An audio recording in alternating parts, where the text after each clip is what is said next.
وہم کے next episode میں آپ دیکھیں گے کہ کہانی تو اب A to Z تبدیل ہو چکی ہے۔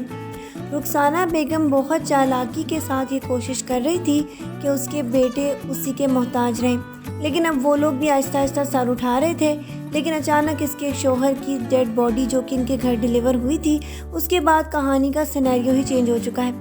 کیونکہ ایک طرف تو اس کی دوسری سوکن اور ساتھ ساتھ ساری کہانی اولاد کے سامنے کھلتی چلی جائے گی کہ آخرکار اس وقت ایسا کیا وقوع ہوا تھا کہ رخسانہ بیگم کو اس کے ہسبینڈ نے اس طرح چھوڑ دیا تھا۔ اب جب کہ باتیں ساتھ ساتھ کھلتی چلی جا رہی ہیں تو اس کی اولاد کو بھی اس بات کا بہت زیادہ احساس ہوتا جا رہا ہے کہ ایک طرف تو اس عورت نے ان کے لیے بہت زیادہ قربانیاں دی ہیں اور دوسری طرف ان کی زندگی کو یہ اپنے ہی ہاتھوں سے تباہ و برباد کر رہی ہے،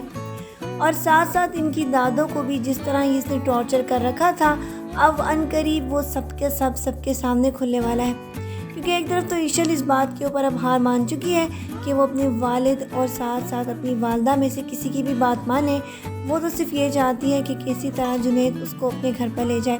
چاہے اس کی والدہ اس پر مظالم کے پہاڑی کیوں نہ توڑ دے۔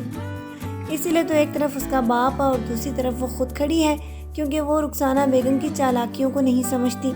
حتیٰ کہ اس کے والد کو تو صاف الفاظ میں ان باتوں کا معلوم ہو چکا تھا کہ رخسانہ بیگم کس قسم کی عورت ہے، لیکن وہ تو اس کی بیٹی اور ساتھ ساتھ سارے گھر والوں کے سامنے اس کا کردار ہی بہت زیادہ مشکوک بنا چکی ہے۔ یہی تو اس بیچارے کے آڑے آ رہا ہے، ہر کوئی اسی کو برا بنا کر یہ پیش کرنے کی کوشش کر رہا ہے کہ جو کچھ بھی اس وقت ہوا اس میں سب کا سب ایشل کے والد کا قصور تھا۔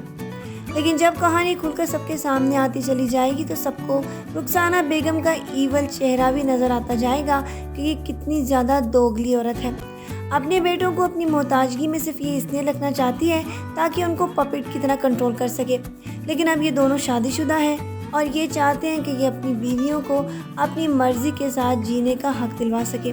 لیکن رخسانہ بیگم کے ہوتے ہوئے یہ سب کچھ کیسے ہو سکتا ہے؟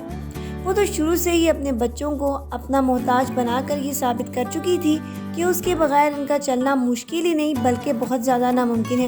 لیکن اس کی یہ سوچ آہستہ آہستہ بہت زیادہ غلط ہوتی چلی جائے گی جب اس کے بیٹوں نے یہ تہیہ کر لینا ہے کہ وہ لوگ اپنی زندگی کو اپنے ڈھنگ سے گزارنے کے لیے اپنے ہاتھ سے محنت کریں گے۔ لیکن رخسانہ بیگم کی چالاکیاں تو آپ کو نیکسٹ ایپیسوڈز میں نظر آئیں گی، کیونکہ یہ عورت تو ہار ماننے والی نہیں، اپنے بیٹے فرید کی بیوی کو بھی یہ ساتھ ملا چکی ہے، اور ساتھ ساتھ بیچاری ایشل کے خلاف اس نے جو بہت زیادہ برا قسم کا جال بنا ہے اب اس سے نکلنا مشکل ہی نہیں بلکہ بہت زیادہ ناممکن ہے۔ اب دیکھتے ہیں کہ اس کی پکڑ کب ہوتی ہے اور اس کو اس بات کا کب احساس ہوتا ہے کہ لوگوں کے ساتھ جو زیادتیاں کرتا ہے ایک نہ ایک دن اس کے ساتھ بھی بہت برا ہونے والا ہے۔ اور یہ سب کچھ آپ کو اسی ڈرامے میں دکھایا جائے گا جب ایشل کے ذریعے